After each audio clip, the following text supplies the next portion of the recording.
magkakampag mo, parang gano'n. Ayan ha, mga kabrigada, alam mo din ha. Isan mo lang yung sagot sa text line.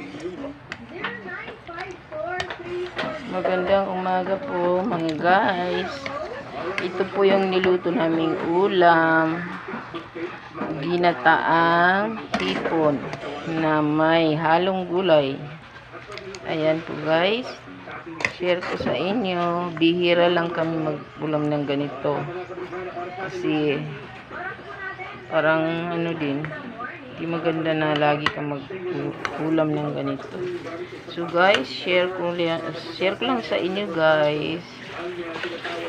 Salamat sa inyong panonood. Marami pong nasabi po yan, mga kabrigada, katulad na kaniya, mga kabrigada, importanteng decision.